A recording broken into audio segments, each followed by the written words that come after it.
여러분 안녕하십니까. 생방송으로 보내드리는 화요일 오후 1시 10분 가장 여러분들께 인기 있는 프로그램, 저도 영광스럽게 진행하고 있는데요. 최강욱 전 의원 나오셨습니다. 어서 오십시오. 네, 안녕하십니까. 과분한 말씀. 아이고 아닙니다. 저희들이 예. 화요일 이 시간 되면 저도 정신을 바짝 차리고 시청자 여러분들께 최강욱 의원님의 그 정말로 뜨거운 말씀을 좀 전해드리는 것이 굉장히 기분이 좋고 또 스스로 뿌듯하기도 합니다. 자, 오늘 여러분들께 막판 판세 점검 제대로 한번 분석하겠다고 방송 준비를 했는데 무슨 속보가 이렇게 계속 많이 터집니까? 좀 따져봐야 할 게 생겼는데요. 이낙연 전 대표 이야기 안 할 수가 없습니다. 그러게요. 오늘 김문수 지지 선언을 했는데요. 괴물 독재 국가 출연을 막아야 한다. 그리고 김문수와 공동 정부를 구성하고 운영에 합의까지 했다. 네. 어제 저녁에 만난 모양입니다. 그리고 오늘 바로 국회에서 그것도 기자회견을 했습니다. 어떻게 보셨습니까? 손학규 대표 때도 참 어이가 없었는데 예. 그분은 그래도 연단에 올라가서는 이재명 지지한다고 얘기했잖아요. 근데 이 양반은 훨씬 심각한 것 같고, 야, 사람이 이렇게까지 망가지는구나. 그 이제 저는 청와대에 있을 때 이낙연 총리로 계셨고, 제가 또 열린민주당 대표 때는 민주당 대표를 하셨기 때문에 각별한 인연이 있다고 생각했고 어느 정도의 인간적 신뢰를 가질 수 있는 분이라고 생각했는데 정말 처참히 무너지고 있어서 왜 이럴까? 이분의 어떤 자존심과 어떤 비틀어진 욕심이 이분을 이렇게까지 몰고 가는가 싶은 걱정이 좀 있네요. 그래서 너무 실망스럽습니다. 야, 그래도 따질 거는 따져야 되죠. 그냥 우리 보지 말자 이러면 그냥 버리고 가면 됩니까? 그래도 따져봐야 되는 거 아닙니까? 우리 시청자 여러분들께도 이낙연이라는 정치인이 한때는 가장 유력한 대선 후보였고 당 대표였고 국무총리를 문재인 정부 때 지냈고 호남에서 전남지사를 했고 국회의원도 여러 번 했고 김대중 대통령을 통해서 또 정계 입문을 했던 기자 출신이지 않습니까? 그렇죠.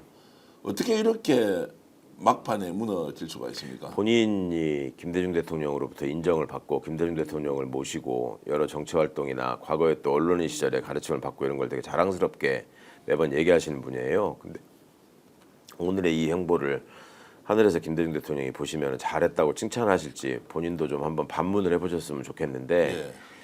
그런 거죠. 뭐 그 호남이라는 지역 기반을 바탕으로 또 서울법대의 동아일보 기자 출신이라는 학벌과 경력을 바탕으로 굉장히 순탄하게 정치 활동을 해오신 분이고 스스로의 자존심과 욕망에 비춰보면 대통령 자리가 내가 지금 해야 될 마지막 자리라고 생각하고 계셨는데 거기서 어찌 보면 낙마를 한 거잖아요. 근데 그걸 본인한테서 원인을 찾지 않고 세상을 원망하고 이재명 후보를 원망하는 거죠. 본인이 이런 식의 사고 방식과 이런 생각 속에서 머무는 어떤 철학적 빈곤이 있었기 때문에 국민으로부터 버림받은 겁니다. 어찌 보면. 근데 그 현실을 인정하지 못하는 게 이분의 가장 큰 비극이 된 것 같고요. 이게 이렇게 돼서 앞으로 정치적 장래는 물론이고 인간적으로도 이분한테 무슨 미래가 있을까. 참 그것도 어이가 없고 너무 걱정입니다. 제가 보기에는 그냥 호남 정치에 완전히 정말로 먹물을 튀겼다. 이것도 이제 사실 좀 부족한 표현인데 호남 정신, 예. 광주 정신, 민주화 운동, DJ 정신, 그것이 노무현 정신으로 이어지는 이 과정에서 가장 수혜를 많이 받았던 사람이 그렇죠. 예. 내란 세력 윤석열과 함께 결을 하고 있는 김문수를 지지하는데 공동정부 구성을 한다. 그리고 정부 구성에도 그냥 운영에도 합의했다. 이제 이런 것이니 참 씁쓸하기 짝이었고요. 댓글로 의견 주시는 분들은 이제 이런 말씀 주고 계시네요. 아니 왜 당원들한테 쫓겨난 뒤에 왜 이재명한테 분풀이 하느냐 뭐 이런 말씀을 하시고 그 이재명이 쫓아낸 게 아니지 않습니까? 당원들이 도저히 용납할 수 없다고 해서 했는데 이게 오늘 이 상황에서 국민들이 어떻게 받아들일지 야 정말로 낙엽아 이런 이야기 많이 주시고 미라클님은 진짜로 욕 나온다 이런 말씀 많이 하고 계시네요. 이상 증세라고 할까요? 그런 예. 전조가 보였던 게 저는 지난 대선 때 왜 얘기됐던 새칭 그 똥파리 문제가 있잖아요. 네. 그러니까 나는 문재인 대통령을 지키기 위해서 윤석열을 지지하겠다. 이런 사람들이 있었잖아요. 네. 그 사람들이 대거 이낙연 캠프에 그러니까 이제 경선 과정에서는 이낙연 캠프에 있었었고 거기서 경선에서 지고 나니까 이제 그런 스탠스를 가지고 이번 선거 때 보니까 대거 윤석열 지지로 가서 뭐 부정선거를 주장하고 있고 막 이렇더라고요. 그러니까 그런 어떤 극단적 정치 편향이라고 하는 것이 어떻게 왜곡돼서 비극을 낳는가 하는 것을 보여주는 사례 같은데 그분들로부터 전폭적인 지지를 받는다고 생각하시고 그분들 얘기를 듣다가 내 판단이 잘못된 게 아닌가라는 그런 총기마저도 잃어버린 게 아닌가. 네. 법대를 나오고 언론인을 하신 분이란 말이에요. 아까 대표님께서 잘 지적하셨지만 내란이 벌어진 상황에서 그거를 옹호하고 제대로 부정하지 못하는 사람과 손을 잡는다는 게 어떤 의미인지도 깨우치지 못할 정도로 이 철학적 빈곤이 있다. 그러니까 제가 서울법대 내란과를 많이 개탄했지만 예전에도 내란과 출신들이 있었구나. 이 기본 마인드가 참 너무 처참합니다. 특히 이제 저도 이렇게 비참하게 느끼는 것은 예. 광주가 계엄에 의해서 학살을 당했던 데 그곳에서 살았던 사람이에요. 네. 거기에서 김대중 대통령을 통해 정치를 한 사람이 예. 이렇게 윤석열이가 내란을 일으키고 비상계엄을 하면서 국가를 엉망으로 만들었는데 여기에 동조하고 있는 그러게 말입니다. 결별을 하지 못하는 사람에게 공동정부를 구성하러 간다라고 했을 때 출신 지역의 문제를 떠나서 이것은 심각한 역사에 대한 모독이다라는 그렇죠. 생각이 드는 것이지 이게 어떻게 좌우 진영 논리로 당신 그러면 안 돼. 이게 예를 들어서 호불호의 문제로 이렇게 평가될 사안이 아니지 않습니까? 맞습니다. 역사적으로 어떤 식으로든 이낙연 전 대표의 이런 문제들은 좀 한 번 더 우리가 생각을 해야 한다는 이런 판단이 듭니다. 정확한 말씀이시고요. 지금 이렇게 함으로 해서 손학규, 이낙연, 김문수를 관통하는 공통의 DNA가 뭘까? 네. 결국 이제 오늘의 선언으로 인해서 그 공통의 DNA가 변절의 DNA, 변절과 배신의 DNA라는 게 확인이 된 거죠. 예. 손학규 씨만 해도 얼마나 왔다 갔다 했습니까? 예. 원래 민주화 운동을 하다가 예전에 김근태, 손학규, 무슨 장기표 이게 뭐 삼총사다 이런 소리까지 들었던 사람들 조영래 뭐 이런 분들이 강력한 그 민주화 의지와 민주화 운동을 높이 샀는데도 불구하고 나중에 정치 행보를 보면은 김영삼 씨 밑에 있다가 예. 거기서 또 제대로 안 되니까 이쪽으로 넘어왔다가 그러니까 지금 다시 또 저렇게 이 김문수를 지지하는 이런 모습. 이낙연 대표의 경우에도 과거에 동아일보 재직 시에 소위 로열 패밀리에 속해서 잘 나갔죠. 네. 그리고 동아일보의 그 해직 사태 뭐 이런 거 있을 때도 뭐 큰 목소리를 내신 적이 없고, 그러니까 그런 어찌 보면은 좀 기득권에 안주하는 성향이 있었다고밖에 볼 수 없는데 그게 이제 발현된 것이고 김문수라는 사람을 통해서 상징되고 있는 이 한국 현대사의 비극에 대한 이해나 이런 그 고민이라는 게 전혀 없었다. 이런 사람을 문재인 정부의 총리로까지 우리가 인정하고 박수 쳤었다라는 게 참 여러모로 너무 씁쓸하네요. 네. 어쨌든 여러분들이 투표로서 생각을 정확하게 혼자 아니고 여러 사람 함께 가서 저희들이 평가해 주는 것 제가 굉장히 이성적으로 말씀드립니다. 자, 그리고 오늘 오후 2시에 이준석 개혁신당 대통령 후보가 예. 기자회견을 하는데 예. 긴급 기자회견 형식으로 합니다. 잠시 후에 2시에 하는데 김문수 사퇴 요구 기자회견을 합니다. 단일 후보는 아니까 김문수가 사퇴하라라고 네. 하면서 그 내용 중에 하나가 오늘 오전에 긴박하게 움직였던 이낙연 김문수 공동정부 구성 이것이야말로 완전 엉터리다, 회개한 개념이다 라면서 김문수 사퇴해야 한다고 이제 얘기를 하겠답니다. 자, 그러면 단일화는 완전히 깨진 것으로 볼 수 있느냐, 이준석이 왜 오늘 긴급 기자회견을 하느냐, 여기에 대해서 설명을 좀 해주시죠. 제가 아까 오면서 그 2시 반에 20분에 기자회견을 한다라는 얘기만 들었고 예. 그 내용 예측에 대해서는 모르는 상태에서 아까 대표님을 뵀는데 예. 김문수 후보의 사퇴를 촉구한다는 얘기를 듣고 너무 실소가 나왔어요. 그러면 이게 뭘 말하는 걸까? 일단은 그 언론의 주목도를 놓치고 싶지 않다. 뭐 기사거리를 계속 제공하겠다라는 게 첫 번째였을 것이고 내심의 의사는 결국 단일화를 하지 않겠다라는 말을 하지 않고 이렇게 김문수의 사퇴를 요구하는 단일화를 얘기한다라고 하는 건 내가 지금 이 상황에서 정치적 미래를 가지고 절대 흥정하지 않겠다라는 식의 나름의 의지 표명일 수 있을 것 같아요. 그러니까 몸값을 세게 쳐주지 않으면 단일화는 없다라는 얘기를 역설적으로 지금 선언하는 거 아닌가 그런 생각이 드네요. 자, 그럼 이게 이제 실제로 김문수 사퇴로 이어질 가능성이 있습니까? 전혀 없죠. 있겠습니까? 그 웃음으로 제가 답을 대신하면 되겠죠. 예. 자, 그러면 본인 지지율이 이제 엄청 떨어졌으니까 이걸 통해서라도 단일화에 대한 의지를 자기 중심으로 한다는 것을 보여줌으로써 일종의 명분 싸움에서 조금 선점을 하겠다 이런 계산이 좀 깔려 있습니까? 그러니까 철저하게 이준석은 사실은 다음에 어떻게 되느냐를 놓고 뛰고 있다고 봐야 되잖아요. 예. 본인도 본인의 당선을 전혀 생각하지 않고 있을 텐데 그러면 그간의 행보를 볼 때 일종의 그 잔머리에 의한 계산을 통해서 여기서 이렇게 질러놓고 나름 그 수구 보수 진영의 결집을 위해서 내가 최선을 다했다 나름대로 그리고 차세대 주자로서 내가 면모를 확실하게 하겠다라는 계산이 있었을 것 같아요. 근데 그렇게 본인이 생각하는 그런 계산으로 그게 이루어지는 게 아니라 지금 과정에서 얼마나 진심을 가지고 미래를 향한 모습을 보여주느냐로 결국 결판이 나는 건데 네. 끝까지 이게 정치적인 어떤 계산이나 장난질에 머물고 있어서 본인 생각은 자신의 미래를 기약하기 위해서 이런 일종의 기술을 쓰는 것 같은데 오히려 그걸 더 갉아먹는 것 같은 악수가 될 수 있다는 생각이 저는 먼저 드네요. 좀 장기적으로 보면 이번에 이준석 후보 같은 경우에는 제대로 된 좀 보수 혁신 논쟁을 좀 하고 네. 누가 이기든 지든 딱 중간에 서서 미래 지도자의 좀 이미지를 확실히 구축할 수 있는 절호의 기회 아니었습니까? 그렇죠. 예. 즉, 예전에 예를 들면 안철수 초반에 사람들이 기대했던 왜 그런 그림이 있지 않습니까?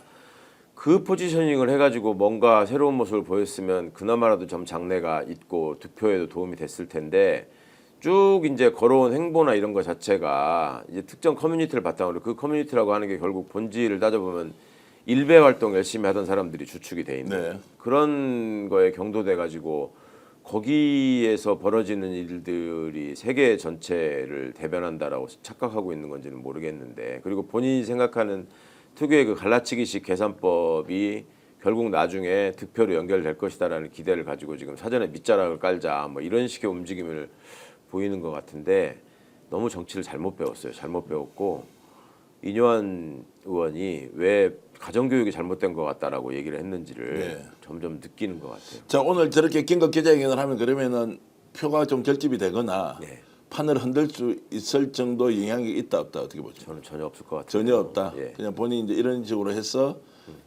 얘기는 하지만 참 안타까운데요. 일단 이것도 좀 이제 넘어가 보겠습니다. 전반적으로 보면 보수 진영 내에서 이게 지금 자중 질환의 정도가 굉장히 심하다. 네. 갑자기 지금 윤상현 의원도 또 선대위원장으로 복귀를 하고 네. 또 그러다 보니까 조경태 의원은 나가겠다고 하고 네. 뭐 원팀도 아니고 선거운동원도 없고 막 이제 이런저런 이야기가 많이 나오는데 그러게요. 자 그럼에도 불구하고 지금 표가 좁혀진다 아니다라는 막 논쟁이 있지 않습니까? 네.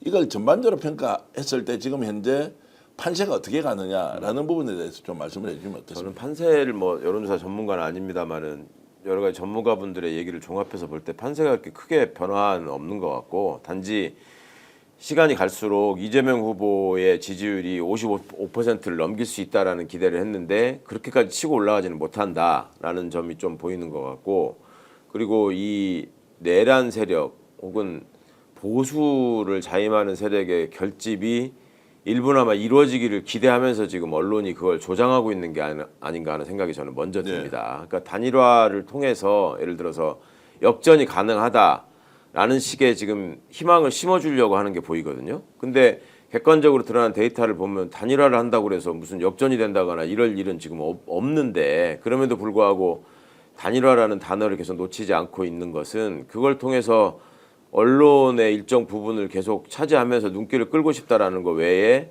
본인들의 지지층에 어필할 수 있는 소재가 너무 없다 보니 이거 하나 가지고 좀 일종의 장사를 해보자. 그런 거 외에는 실제 여론의 추이나 어떤 판세, 특히 이제 길거리에서 드러나고 있는 민심을 보더라도 지금 제대로 선거운동도 안 되고 당내 자중질환 아까도 말씀하셨지만 뭐 한동훈 같은 사람은 아예 같이 다니지도 않잖아요.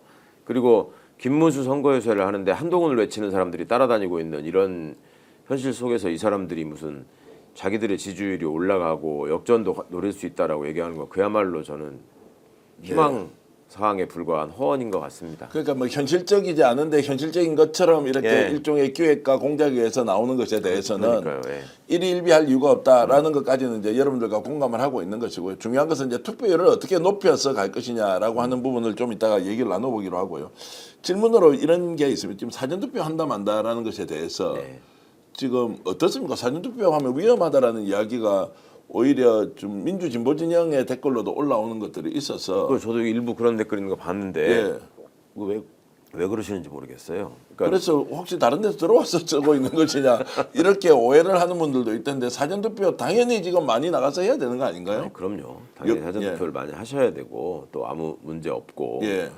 그리고 사전투표를 통해서 이 투표율이 올라간다. 그리고 사람들이 이번 대선에 대해서 심판의 의지를 불태우고 있다라고 하는 거를 초반에 보여주는 게 저는 되게 중요하다고 생각합니다. 예. 일종의 기선제압을 해야 될 필요가 있고 그리고 사전투표를 왜 수구 진영이 그토록 예전부터 싫어했는지를 좀 아셔야 됩니다. 사전투표가 예. 많아지면 투표율이 올라가니까 그러는 거거든요. 예. 전통적으로 지금 국힘류의 계열은 어떻게든 정치 혐오를 조장하고 투표율을 떨어뜨리는 게 이 사람들의 목표입니다. 예. 그렇게 해야지 자신들한테 유리하다고 생각해온 정파기 때문에 그런 자들의 얘기에 지금 결과적으로 이제 거기에 발을 맞추시는 일은 안 하셨으면 좋겠습니다. 자, 지금 많은 분들이 댓글 올려주고 계신데 소개를 좀 해드리겠습니다. LA에서 지금 이현화 선생님께서 이렇게 주셨네요. 지금 이낙연은 이미 광주에서 심판받았습니다. 앞으로 무슨 행동을 하든 간에 더 추악한 모습만 보일 뿐입니다. 이렇게 주셨고요. 소연님, 김수희님, 그리고 SY12님, 봄의 왈처님, 살다보니님, 그리고 헬레나 스잔나님, 자 계속 이렇게 비판의 글을 올려주고 계십니다. 두부두부 호이님 고맙습니다. 그리고 애플이님께서는 재외국민도 79.5%라는데 본토에선 80% 넘기고 1번 60% 이상 나오면 좋겠습니다. 이렇게 이제 주셨고요. 지금 그 김혜강님께서 질문을 이렇게 주셨는데 사전투표를 어디서 하느냐라고 하시는데 사전투표는 전국 어디서든 투표를 할 수 있고 예. 여러분들이 인터넷 들어가서 사전투표소 치면 다 나오고 오늘 아마 가정에 다 배달이 돼 있을 겁니다. 예. 사전투표 장소가 어딘지 본투표도 장소가 어딘지 다 고지가 돼 있기 때문에 아마도 동사무소가 가장 확률이 높고요. 예. 동사무소에다 많이 해놓으신 것 같고 아파트 무슨 저기 대형 단지 같은 경우에는 그 근처에 저기 관리사무소 뭐 이런 맞습니다. 데도 두기도 하고 한 것 같은데 찾기 어렵지 않으실 겁니다. 예. 그 동사무소라고 말씀하셨지 않습니까? 네. 제가 한 이틀 전에 동사무소라고 얘기했다가 비판 엄청 받았습니다. 왜요? 주민센터로 이름 바뀐 요새는. 지 오래됐는데 야 대답하는 거 보니까 동사무소라고 말 쓰는 사람은 다 꼰대다 이렇게 얘기하더라고요. 그러네요, 진짜 옛날 사람이네. 그렇게 이제 하던데 자 재외 국민투표 하신 분들도 엄청 많고 이게 79.5%를 넘었다라고 이제 하는 것은 결국 이게 본투표로 이어지는 거 맞죠? 그렇죠. 예. 이어질 것이 그런데 지금 뭐 지난 대선에서 뭐 77% 8% 갔던 것 정도는 유지할 것이다라고 보는데 의원님 전망은 어떻습니까? 네, 저도 뭐 77%는 당연히 왜 그 두 번의 대선에서 계속 77%를 넘겼거든요. 예, 예. 그러니까 그거는 뭐 일종의 하한선이 된 것 같고 80%를 넘기느냐 못 넘기느냐의 차이 정도가 네. 아닐까. 예. 그러면은 지금 이제 이재명 후보를 지지하는 사람이 좀 더 많이 갈 것이고 네.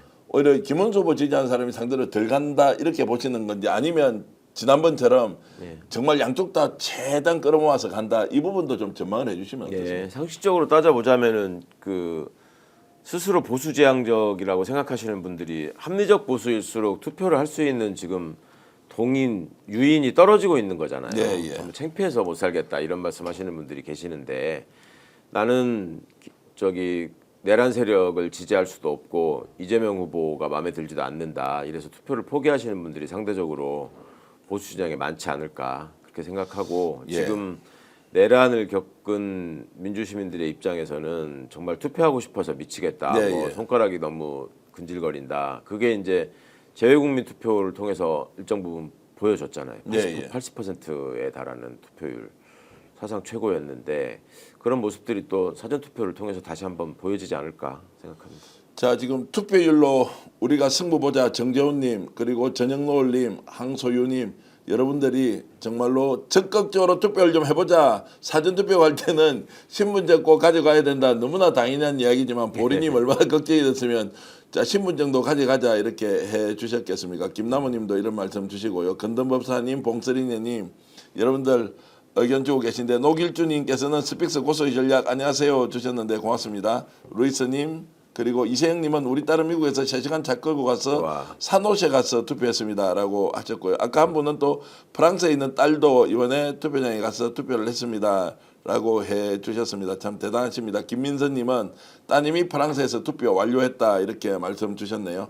자 이제 그 투표의 열기가 아마 국내에도 그대로 이어질 테고요. 예. 특히 이제 이번에는 나이 드신 우리 60대, 70대 이렇게 장년층에서 엄청 화가 나가지고 네. 가시겠다고 저한테도 문자로 정말 많은 분들이 보내주시더라고요. 가겠다고 예. 이번에 예. 완전히 이제 내가 절단 내주겠다는 식으로 일단 하는 걸로 보면 전혀 지금 투표 열기나 이렇게 유권자가 참여하겠다는 이런 에너지가 식지 않고 있는 거 확실하죠. 예, 그렇고 지금 최근에 소위 뭐 그 단일화를 통한 역전설, 뭐 보수 약진설 이런 것들이 오히려 민주진영 시민들을 더 긴장하게 하고 결집시키는 그 효과를 낳고 있는 것 같아요. 네. 그러니까 저는 투표율은 올라가면 올라갈지 떨어지지 않을 것이다라고 믿고 있습니다. 야, 근데 최근에 제가 방송을 한번 보면서 예. 지금 부친이 좀 편찮으시다 예, 이런 말씀을 들었는데 그 부친께서 굉장히 지금 위중한 때를 지금 조금 고비를 넘겼었다고 예. 들었지만 그래도 어르신께서 투표는 해야 되는데 이 말씀을 하셨다면서요. 그러니까요. 이 어른들이 저도 이번에 처음 겪었는데 몸에 이렇게 염증이 생기고 그러면은 그 소위 말하는 선망 현상이 생기는데 예. 그렇게 이제 조금 이렇게 정신이 오락가락 하시는 상황에서도 계속 저한테 선거 날짜가 언제지 며칠 남았지 이걸 계속 물어보시는 거예요. 연세가 지금 어떻게 되십니까? 85세인데 예. 아이 그래서 아버지 지금 그거는 한참 남았으니까 걱정하지 마세요. 그랬더니 야 내가 투표를 해야 되는데 이 말씀을 계속 하셔서 한편으로 이게 너무 찡했습니다. 그러니까 예. 그 선망이라고 하는 게 내 정신이 빠져나갔다가 들어왔다가 뭐 이렇게 보이던데 예. 어떤 상황에서도 투표 날짜를 계속 물어보시더라고요. 그래서 예. 야 이게 아버지 연세에서도 이 내란 세력에 대한 심판 이런 게 그렇게 중요하다고 평소에 늘 생각하고 계셨나 보다. 그런 생각을 좀 했죠. 전주에 계셨습니까? 남원에 계시다가 남원에 계시다가 이번에 지금은 좀 네. 위중하셔서 서울로 네, 올라와 모시고 계신데 왔는데, 예. 그 지금 상황에서도 선거 날이 언제인지 계속 여쭤보신다. 예. 야, 그걸 보고는 정말로 참 이제 우리가 이제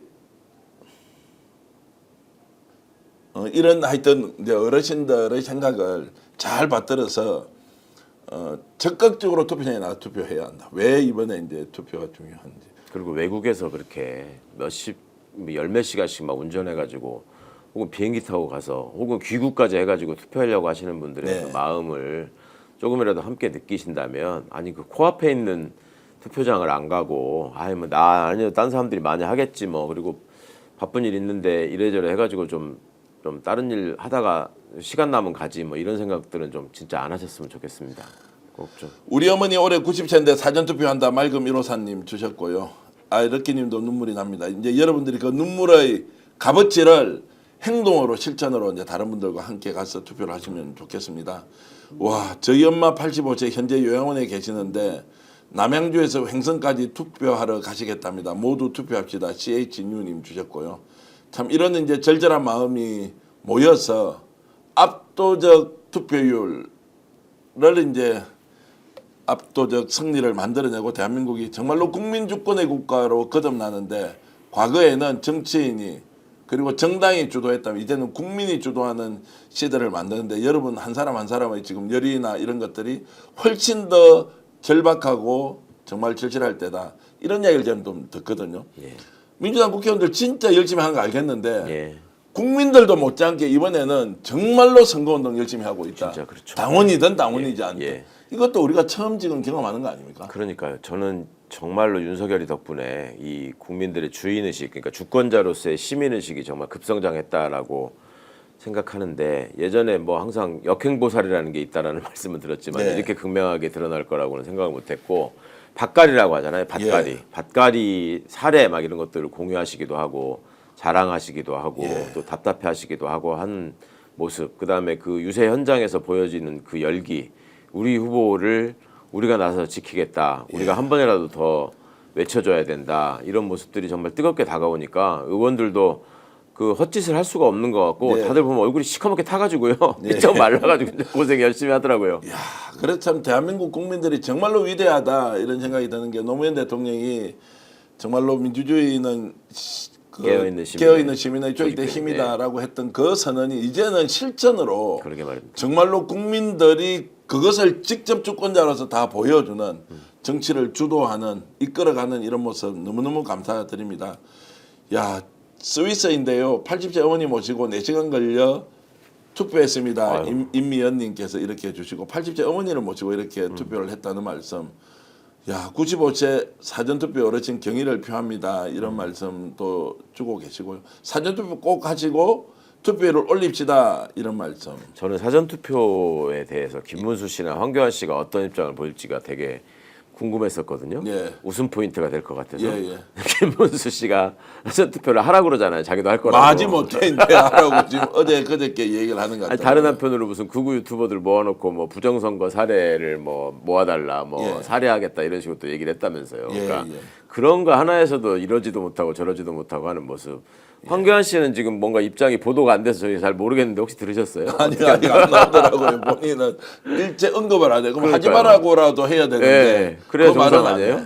안 하고 지금 이상한 가만히 사람들이야, 있어서 진짜. 끝까지 우리가 질문을 던져야 될 것 같습니다. 아이고 서진님께서는 우리 최강호 의원 엄청 좋아하시는 모양인데 남원시 삼해면 서돌이 태생이다 이렇게 그거 맞습니까? 어떻게 하시죠? 예. 야 이렇게까지 야, 서진님은 그걸 다 예. 올려주셨는데 거기서 어르신 좀 올라와서 치료를 받고 계신데 꼭 쾌차하시고 이번에 예. 투표하시도록 여러분들 마음속으로 진심으로 응원을 좀 많이 해주시면 고맙겠습니다. 나아지실 것 같습니다. 예, 나아지고 또 투표도 하셔야 되고요. 더 또 건강하게 오래오래 사셔야 대한민국이 정말로 민주주의 국가가 된 거 이제 함께 이렇게 또 나눌 수 있으니까요.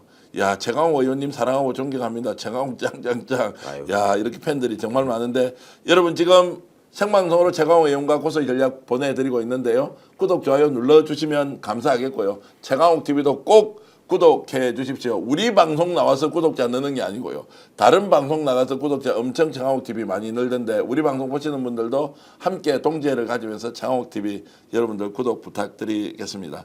자, 그리고 이제 지금 오늘 이제 이준석이 이렇게 단일화 논의를 하지만 저녁에 있을 지금 이제 TV 토론이 예. 이준석과 김문수가 어떤 태도를 보일까라는 것도 지금 관전 포인트일 것 같은데요. 그러니까요. 어떻게 예. 될 것 같습니까? 마지막 토론이기도 하고 예. 또 정치 분야 토론이니까 예. 두 사람이 서로에게 얘기하는 걸 보면은 이 사람들이 그거 끝나고 나서 소위 말하는 깜짝 단일화를 할 수 있을까가 어느 정도 드러날 걸로 보이는데요. 제가 보기에는 저는 처음부터 단일화가 어려울 거라고 생각했거든요. 그러니까 이준석 특유의 그 계산법에 비춰볼 때 본인이 합쳐짐으로 해서 그 단일화를 이룸으로 해서 시너지가 나고 그걸 통해서 이길 수 있는 가능성이 있을 때 서로 간의 계산이 맞을 텐데 그게 지금 거의 불가능한 상황이기 때문에 결국은 그런 식으로 해서 주목만 끌고서 안 할 것이다라는 생각들을 많이 했는데 오늘 기자회견도 이제 본인이 단일화를 안 해서 졌다라는 식의 책임을 모면하려는 그런 그 앞선 어떤 사전 조치의 하나가 아닐까 그런 생각도 좀 들고요. 예, 예. 그럼 오늘 뭐 정치 분야에서 과거 토론보다 조금 더 활발한 난타전이 벌어지지 않을까 싶은데 네. 좀 수준 있는 품격 있는 토론을 좀 기대합니다. 자, 엊그저께 이제 지난 주말까지로 제가 그냥 딱 가정을 하겠습니다. 그때까지는 좀 약간 좁혀진다 이런 우려가 있었는데 또 월요일 오늘 화요일입니다. 다시 여론조사 결과를 보면 중앙일보, 동아일보도 이제 격차가 많이 벌어진 것 같고 실제로는 그보다 더 벌어졌다는 이야기가 많지만 어쨌든 약간 좁혀졌다가 다시 벌어지고 있다는 것에서 핵심적으로 이재명 후보가 한 3, 4일 동안 경제 문제를 집중적으로 이야기한 것이 제대로 먹혔다. 그리고 기자회견 이것도 엄청 좋았다라는 이야기가 있거든요. 그렇죠. 그럼 막바지에 내란 세력 측근이라는 게 하나가 있고 두 번째는 경제 문제나 이런 쪽으로 좀 뭔가 좀 더 집중적으로 공략을 하면 훨씬 더 사람들이 안정감을 가질 수 있지 않겠냐는 의견이 있는데 어떻게 보십니까? 그게 이제 이재명 후보가 큰 줄기에서 택한 선거 대응 전략이었죠. 예. 그러니까 안정감 있는 지도자의 모습 그리고 대안을 갖춘 새로운 대통령의 모습 이런 것들이 이제 국민들한테 굉장히 필요하다는 걸 느끼고 그런 행보를 했었고 토론하는 과정에서도 본인의 어떤 그 톡 쏘는 사이다 맛을 최대한 자제하면서 안정적으로 그냥 방어적인 모습을 보이는데 주력을 해왔는데 지금 그러다 보니까 살짝 내란 세력의 심판이라는 어떤 그 의미 이번 선거의 기초적인 의미 자체가 지금 약간 소홀해지는 면이 있어서 좀 걱정을 하는 면이 있었습니다만은 결과적으로 국민들이 그 점을 잊지 않고 있다라는 거를 그 기자회견을 통해서 다시 한번 좀 상기시켜준 측면이 있는 것 같고요. 또 그 기자회견에서 굉장히 여유 있고 모든 걸 그 공부가 많이 돼 있다라는 인상을 줬기 때문에 그런 점에서 신뢰를 좀 많이 얻고 있지 않나. 좀 제가 이제 냉정하게 좀 질문을 한번 드려보겠습니다. 이게 이제 여러분들도 함께 우리가 약간 이성적으로 판단을 좀 했으면 좋겠는데요. 이번 대통령 선거가 3년 전에 대통령 선거와 비교했을 때 구도라는 게 있지 않습니까? 예. 그때는 매우 치열하게 경쟁적이었는데 예. 이거는 내란 세력이 일으켰던 일종의 군사 쿠데타 이후에 응징을 하는 선거인데도 불구하고 이 구도는 압도적으로 이재명 또는 민주당에게 유리함에도 불구하고 왜 여론조사 결과가 일부는 붙었다고 하느냐라는 것 느낌으로 보면 훨씬 더 벌어져야 하는데 왜 이런 현상이 생기는가에 대해서 좀 더 냉정하게 좀 분석을 해주시면 어떻습니까? 대표님 포함해서 저도 그렇고 많은 분들이 야, 이 와중에도 지금 저게 하여튼 30%가 나온다는 예, 거야. 예, 예. 이 점에 대해서 놀라시는 분들이 많더라고요. 저는 그런 생각을 했어요. 어느 사회에나 이 퇴행적 생각을 가지고 세상의 발전을 방해하는 그런 세력이 최소한 15%는 있어 왔다. 그건 역사적 경험이다. 그리고 동서고금을 막론하고 항상 있다. 일종의 자연 법칙이다라는 생각을 하거든요. 그런데 거기에 부안해동하는 15% 혹은 자신의 이익이 굉장히 이익 수호가 간절한 상당수가 모여가지고 30%를 만들어내고 있다라는 모습이 우리가 사실은 그동안에 정치, 그다음에 정치 권력, 선거, 또 정당 이걸 어떻게 바라봐 왔는가를 좀 드러내는 지표가 아닌가 싶어요. 그러니까 자꾸만 보수 세력, 보수 진영, 보수 정당 이런 말을 쓰면서 마치 민주주의를 토대로 한 어떤 가치를 지향하는 세력인 것처럼 얘기를 해왔는데 실제 15%는 민주주의에 체화돼 있지 않은 그냥 그 전근대적인 봉건적 사고,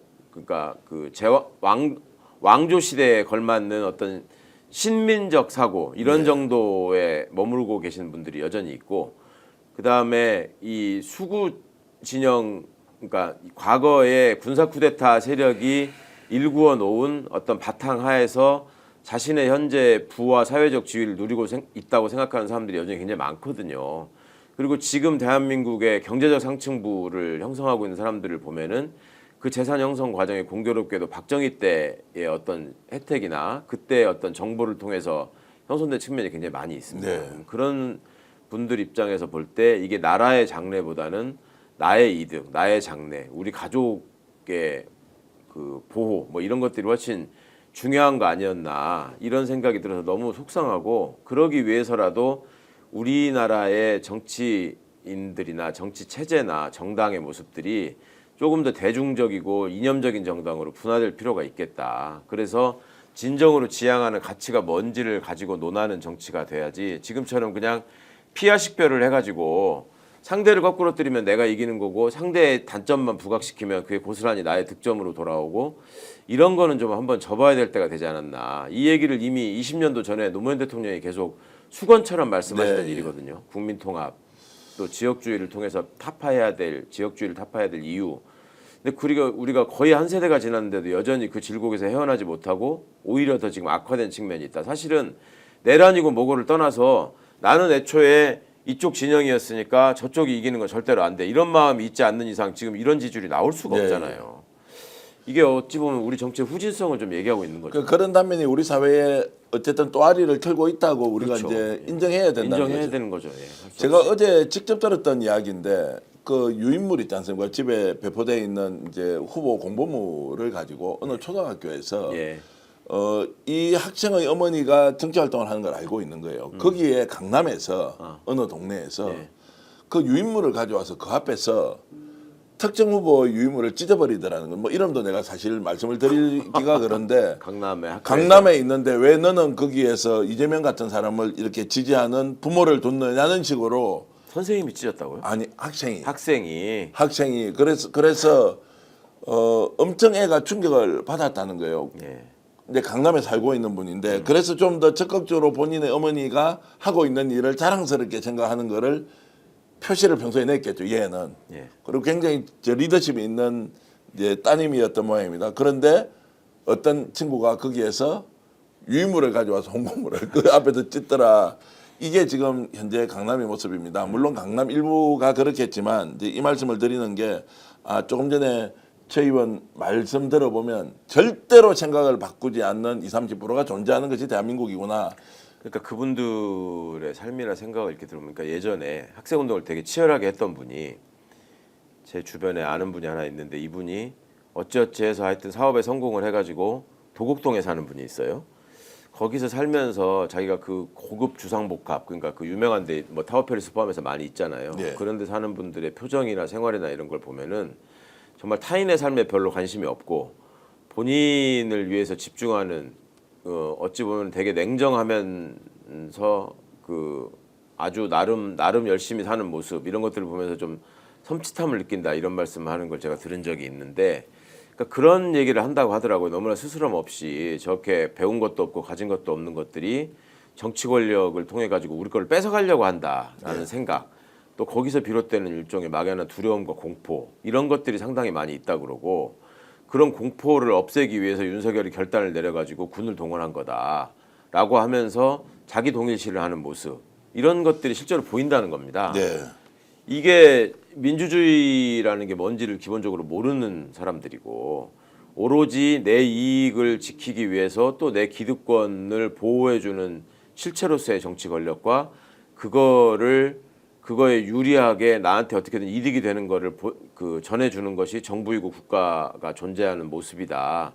이 정도 생각에 머물러 있는 이런 현실 이거를 우리가 앞으로 이제 새 정부가 들어서면은 진짜 5년 안에 바꿔야 될 게 너무나 많지만 교육 현장에서 우리가 놓치고 있는 게 그 안에 너무 많았고 네. 그런 어떤 교육을 통해서 시험 위주의 성적 위주의 출세 위주의 어떤 그 지향 이런 것들의 결과물로 보이고 있는 지금 대한민국 세층 지배 엘리트들의 민낯을 이번 내란 사태에 너무 많이 봤잖아요.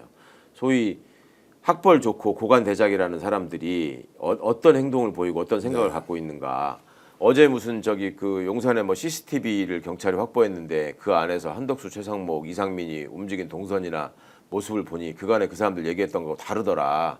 이런 뉴스가 나오지 않았습니까? 네. 그러니까 입만 열면 거짓말을 하고 어떻게든 그런 위헌적이고 불법적인 상황에서 합리화시키려고 애를 쓰다가 그게 이제 새가 기우니까 빠져나가고 자기가 모면하려고 하는 이런 비겁하고 더러운 모습 이런 것들이 어디서 비롯됐고 어디서 시작됐는가를 정말 뼈저리게 느껴야 되는데 네.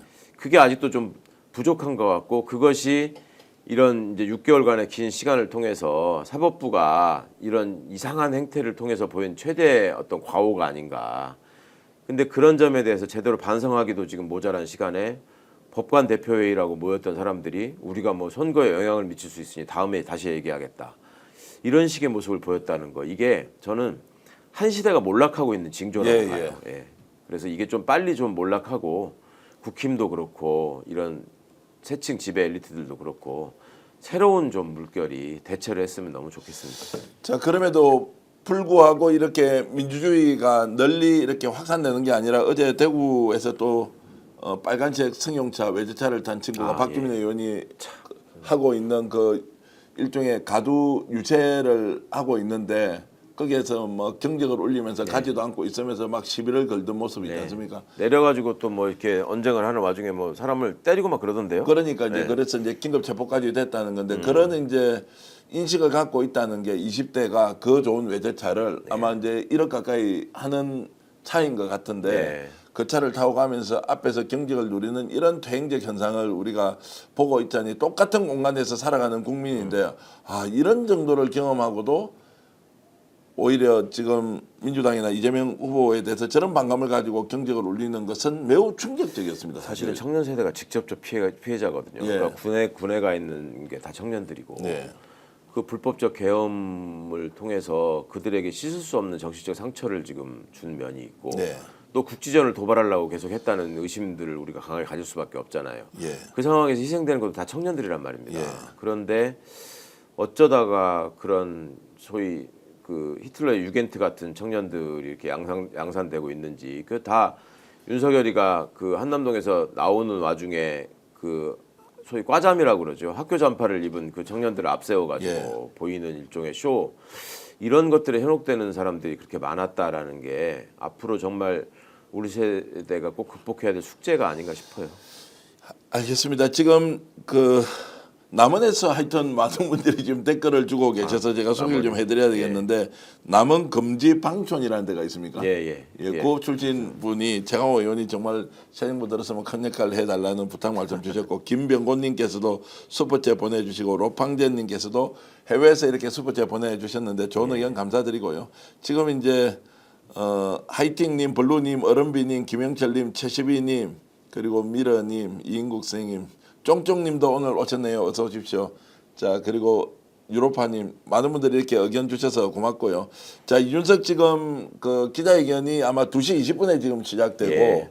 그렇게 될 것 같은데 지금 국민의힘의 자중질환은 좀 더 이제 심화된다 아니면 어느 정도 수습이 된다. 오늘 어쨌든 밤에 있을 마지막 TV 토론 이후에 정리정돈이 될 것이냐 아니면 아예 아사리판으로 갈 것인가 이제 이런 부분에 대해서는 어떻게 지금 전망하십니까? 정리정돈이 어떻게 되겠습니까? 구심점도 없고 리더십도 없고 그 윤여준 장관께서 그런 말씀하시는 걸 들었어요. 지금 본인이 경험한 대한민국의 소위 수구 보수 정당 중에 지금 최악의 상황에 와 있다. 네. 그거의 근본이 예전에는 그래도 당내 리더십이라는 게 있었는데 지금은 그게 없다. 그리고 지금 그 당의 현실을 보더라도 소위 쌍권이라고 하는 그 친윤의 대표자들, 그 다음에 거기에 이렇게 기생하고 있는 경찰 출신의 뭐 윤재옥, 이만희, 뭐 김석기 뭐 이런 분들 있잖아요. 예. 계속 검경합동수사본부가 당의 중심을 절대로 놓지 않겠다는 의지를 강력하게 표명하고 있고, 예. 그 같은 물에서 자라왔던 한동훈이가 거기를 공격하면서 마치 그 세력이 아니었던 것처럼 지금 자꾸 가장하면서 일종의 보수의 개혁이나 혁신이 본인한테 모이기를 기대하는 모습, 이런 모습도 되게 좀 어찌 보면 우스꽝스러운 부조리극에 해당하는 것이고, 그러면서 한덕수 씨 같은 분이 또 보이는 모습, 저게 대통령 출마하겠다고 했던 사람이 본인으로 후보가 되지 않았다는 이유로 일체 선거운동도 하지 않고 그냥 눈 감고 있는 모습, 그다음에 수사 과정에서 거짓말이 드러나고 있는 모습, 게다가 이준석이라는 사람은 그 정당의 대표 출신으로서 앞으로 이들과의 어떤 치열한 계산이나 그 쟁투를 통해서 본인의 이익을 극대화하려는 잔머리로만 일관하는 모습, 이게 이런 것들을 통해서 이 사람들한테 무슨 정치적 미래가 있을까. 네. 이러다 보니까 그 안에서 나름 자기가 잠룡으로 취급받고 싶었던 사람들이 지금 하나도 안 보이지 않습니까? 예. 나경원, 원희룡 뭐 이런 사람들이 대중적인 어떤 지지 여부와는 무관하게 본인들은 그렇게 행세하고 싶어 했는데, 오세훈 뭐 피의자가 돼가지고 지금 뭐 내일 모레 이제 구속될 것 같고 여러 가지 상황에 비춰볼 때, 이준석도 장래가 이제 명태균 특검 시작되고 나면은 거기에 지금 핵심 인물 중에 하나 아니에요. 네. 김건희나 이준석이나 뭐 별 차이가 없어 보이는데, 그러니까 그런 점들을 통해서 이 사람들이 단죄돼야 되는 사람들인데 지금 이 선거판에서 국민들을 너무 혼란하게 하고 있을 뿐이고, 이게 끝나고 나면은 서로가 살기 위한 노력, 또 당권을 서로 잡기 위한 거, 지방선거 공천권을 갖기 위한 이전 투구, 이런 것들이 심각하게 벌어지면서 저게 깨지지 않을까 당이. 네. 예. 이 문제도 좀 짚어보겠습니다. 이제 자중질환이 심화된 상황에서 사실상 분열 상태가 굉장히 이제 심화될 것이다라고 이제 보는데, 지금 국힘의 김용태 비대위원장이 예. 이제 3자 구도는 받아들여서요. 단일화 없다고 이제 본인이 생각을 하고, 아, 그래요? 단일화를 거부하는 이준석을 존중한다.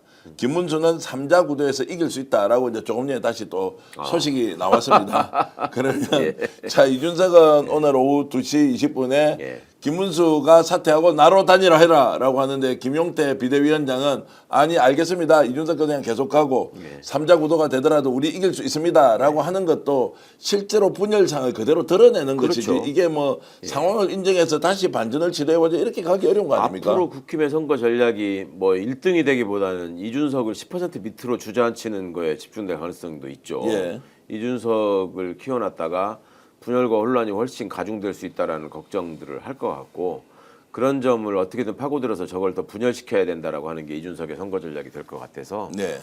꼴이 좀 사나워질 것 같네요. 그러면 이제 배신자 프레임을 만들어서 그렇겠죠. 이준석이 지금 계속 가기 때문에 결국 김문수가 진 것은 우리가 잘못한 게 아니고 이준석이 출마를 끝까지 완주해서 그렇다, 이제 이런 프레임으로 공격을 하겠네요. 그렇게 하려고 하겠죠. 예. 그러면 그 상황은 결국에는 투표율이 오히려 보수진영에서는 떨어지는 네. 결과로 이어지지 않습니까? 그렇지 않겠습니까? 그러니까 어떤 면으로 보더라도 지금 상황이 반전되거나 나아질 기미는 전혀 없다 이렇게 예. 생각이 들기도 한데요. 그러니까 지금 이준석이 기대하고 있는 10% 돌파를 위한 표라는 게 예. 전통적인 국힘 지지자였는데 내란 상황에서 너무 창피해가지고 투표를 못하겠다. 예. 차라리 내가 이준석을 찍겠다. 이런 사람들한테 많이 기대하고 소구한다고 하더라고요. 네. 근데 그런 사람들이 볼 때도 마지막까지 단일화라는 거를 그냥 장식품으로 걸어놓고 개싸움하는 모습을 보이면 그들도 과연 투표장에 가고 싶을까? 서로가 서로의 살을 파먹고 있는 것 같아서 뭐 우리로서는 다행입니다만. 예.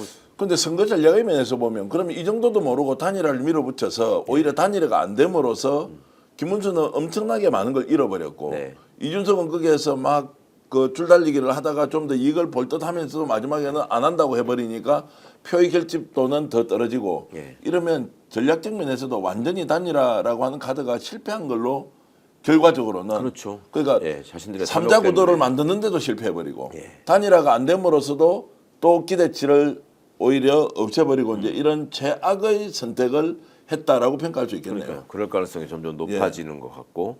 근데 김문수 후보 입장에서 지금 본인이 힘들고 괴로울까요? 저는 아닐 것 같아요. 네. 그 양반은 인생의 전성기를 맞고 있는 것 같고 예. 그동안에 이 집행하지 못했던 어떤 자금 집행 이런 과정에서의 쾌감도 지금 많이 느끼시는 것 같고 예, 예. 그리고 여기서 패배한다고 참패를 하고 나서도 정계은퇴를 한다거나 이러지 않을 것 같거든요. 제가 예, 보기에는. 예. 왜냐하면 그 주변에 김문수 씨를 둘러싸고 있는 사람들이 그동안 너무 오랫동안 소외돼 있었고 굶었어요. 시쳇말로. 예. 그분들이 당권이라는 먹잇감을 그냥 포기할 리가 없다. 네. 예. 그러니까 그런 것들이 사전에 지금 감지되고 있기 때문에 이 사람들이 더 합쳐지지 못하는 거 아닌가.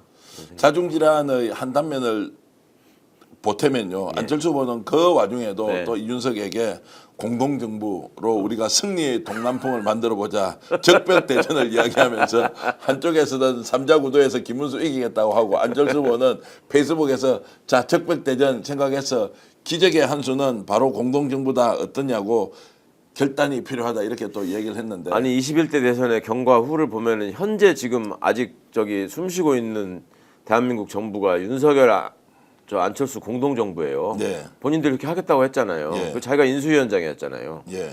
그러면서 다시 공동정부를 얘기한다는 게 참 애잔하네요. 참 그런 상황이어서 결국 이제 결집도 지금 현재 결속력을 놓치지 않고 계속 유지해야 하는데 사전투표에 대해서 한 번 더 말씀을 좀 여쭙겠습니다. 사전투표 무조건 해야 되는 거 맞죠? 예, 무조건 해야죠. 댓글로 지금 사전투표 안 하고 나는 본투표 간다 이런 분 마음 놓으십시오. 사전투표 그냥 갇혀서 하면 됩니다. 선관위에 여러 차례 확인했고 제가 대변인하고 통화하고 그리고 사무처장급에 있는 분하고도 통화를 하면서 절대로 그런 일 없다. 이번에 아마 선관위에서 참관인으로 이렇게 관리하는 분들이 무려 26만 명이 동원된대요. 네. 야, 그 별 얘기를 다 해야 되더만요. 전원 한국 국적자로 하겠다. 뭐 이런 예. 것까지 발표해야 되는 상황인데 아니 재외국민 투표율이 높아지니까 저 중국 사람들이 투표한 거다 이런 얘기를 돌린다는 거 아니에요? 네, 예. 그래서 그걸 무시해야 세상에. 되지. 예. 그거를 이제 우리가 인식을 할 이유가 전혀 없다. 사전투표 적극적으로 좀 나가 주시길 진심으로 바라겠습니다. 그래서 투표율을 높이는 쪽으로 모든 에너지를 모아야 한다. 6시입니다. 6시. 6시부터 6시까지 예, 예. 목요일 금요일이고요. 목요일 날 아침 6시에 저는 우리 동네에 있는 주민센터가 아니고 그 옆에 어떤 그 공적 공간에서 투표를 하던데 제가 가기로 했고요. 사전투표 1번 도전합니다. 김민선님, 도서관에서 합니다. 이상훈님, 노스텔지어님, 사전투표 합시다. 제이님도 사전투표 합니다. 사전투표 할게요. 야 정말 소단권리 모두 고맙습니다. 그리고 사전투표 목금. 토요일은 투표 없다. 반드시 알아야 합니다. 이옥수님은 너무 친절하게 가르쳐 주시는데 이 정도는 지금 다 우리가 알고 있는 거 아니겠나라는 생각을 하고요. 그레지아님께서는 사전투표 반대자는 밀정이다 이런 말씀까지 하고 계신데요. 사전투표한 보관이 불안해서요. 절대 아닙니다. 제가 정확하게 말씀드리면 사전투표하면 다 찍고 나면 그때 정당 참관인들이 다 들고 가서 특정 공간에서 보관을 하는데 그 보관소가 24시간 그럼요. CCTV로 전 국민들에게 찍힙니다. 그대로 공개가 되고 있기 때문에 그게 한꺼번에 모아서 두는 것이 훨씬 더 안전하다. 투표함을 만약에 투표소에 그대로 줬을 경우는 관리가 훨씬 더 위험하다라는 것은 제가 여러 차례 선관위, 중앙선관위에 확인을 했으니까 여러분 걱정하지 마시고요. 그리고 사전투표 많이 해야 본투표까지 에너지가 올라갑니다. 사전투표 적게 해버리면요. 이거 투표율 떨어지는데 라면서 약간 긴장하면서 안 갈 수 있는. 근데 그 진원지가 어디예요? 우리 민주진영 유튜브 하시는 분들도 사전투표 위험하다라고 말씀하시는 분이 있나요? 저는 한 번도 못 봤는데 그러니까. 한 번도 예. 한 분도 그런 게 제가 있다면 그거 버리셔야 됩니다. 그러니까 정말. 지금 이 거리 근데 계속 올라와서 예, 사전투표 예. 못 믿는다 본투표 가자고 하는 것을 예. 실제로 이재명 후보를 지지하는 사람인지 그러니까 아닐 가능성이 다른 저는 데서 높아 와서 보이는데, 이렇게 예. 하는 것인지 모르겠는데 절대로 사전투표를 하지 않아야 된다는 것은 본인은 혹시라도 그 생각하면서 안 하더라도 이거를 지금 여러분들한테 전파하거나 이런 것은 절대 안 된다. 사전투표 하자고 민주당에서 어제도 이야기를 했습니다. 예. 반드시 사전투표로 투표율을 높여야 한다. 이런 말씀을 좀 드리겠습니다. 지금 마지막 순간까지 우리 19,000분 정도 방송 봐주셔서 진심으로 감사드리고요. 감사합니다. 특히 오늘 전북 남원 쪽에서 고향에서 정말로 서울로 올라와서 활동하고 계시는 우리 최강호 의원 응원해 주신 여러분들께 진심으로 감사의 말씀 감사합니다. 예. 드리겠습니다. 그리고 김검철님 고맙고요. 그리고 김지훈님께서도 댓글로 떠들고 있던데 그거 진짜 믿으면 안 됩니다. 이런 말씀 주고 계시고요. 최강욱 전 의원님 화이팅 열성팬입니다. 나성학님 예 최강욱 TV도 많이 애청해 주시면 고맙겠습니다. 김민선님은 투표함 이동하는 과정 안전한지 궁금하다라고 하셨는데 제가 선관위에 여러 차례 확인했고 예, 제가 아주 안전합니다. 가깝게 지내는 친구도 거기에 있기 때문에 절대로 의심해서는 안 된다. 그럴 수가 없다. 그리고 어떤 정당이든 창간이 다 투표함을 들고 갈 때는 가기 때문에 있을 수가 없다. 그 영상으로 다 찍을 수 있다. 이런 이야기를 하면 안 된다. 이런 말씀 이제 제가 드리겠습니다. 사전투표 반드시 해야 합니다. 사전투표를 높여야 합니다. 멋진 여자님께도 주셨고요. 여기 부산 아줌마도 있네. 나도 부산인데 임순아님 고맙습니다. 자 그리고 사전투표 40% 되면 초대박이다 주셨는데 참고로 지난 대선의 사전투표율은 38% 정도 예. 나온 것 같더라고요. 제가 이제 광고 방송 좀 하겠습니다. 자 인터넷 비교원입니다. 최대 128만 원 놓치지 마십시오. 인터넷 TV 신규 가입 시 48만 원 그리고 휴대폰 구입 시 최대 50만 원 드립니다. 정수기 렌탈 제도 최대 30만 원 드리는데요.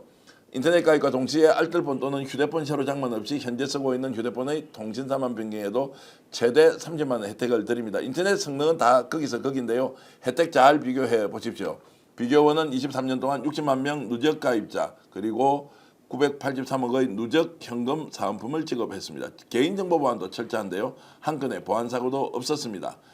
자 인터넷 비교원, 인터넷 휴대폰 정수기 비교는 비교원에서 하십시오. 자세한 내용은 1670-2571로 통해서 상담받으시거나 네이버에서 인터넷 비교원을 검색하시고 상담 신청하면 됩니다. 서경석의 인터넷 비교원 최대 현금 보상하는 회사입니다. 여러분 믿고 전화해 주시면 고맙겠습니다. 산삼순백 광고 들어가겠습니다. 전설의 고리 산삼의 맥을 잇는 지리산 산양산삼 추출액 순 100%입니다. 산삼순백 5월 가정의 달을 맞아서 1+1 행사를 하고 있는데요. 사은품으로 산삼지대 30포 한 상자를 추가로 선물 준비했습니다. 다양한 사포닌 종류와 압도적 농도를 자랑하는 산삼순백 한 박스 30병에는 7년간 산양산삼 30뿌리 분량의 사포닌이 들어있습니다. 온라인 구매 후기 16,000건 그리고 정말로 만점에 가까운 평점 이것은 가심비 최고 제품이라는 일종의 증거입니다.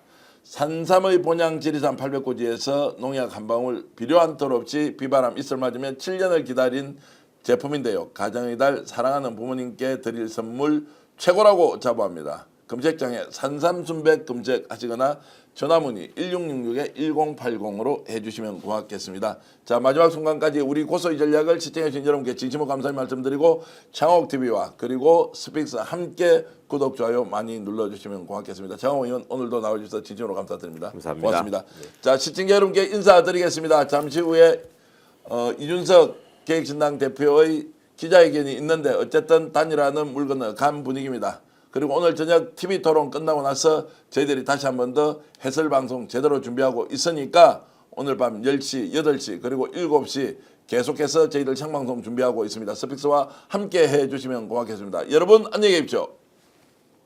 오늘 방송 어떠셨습니까? 마음에 들었다면 구독, 좋아요로 스픽스를 응원해 주십시오. 여러분들의 구독, 좋아요는 가장 큰 힘이 됩니다. 스픽스 구독, 좋아요.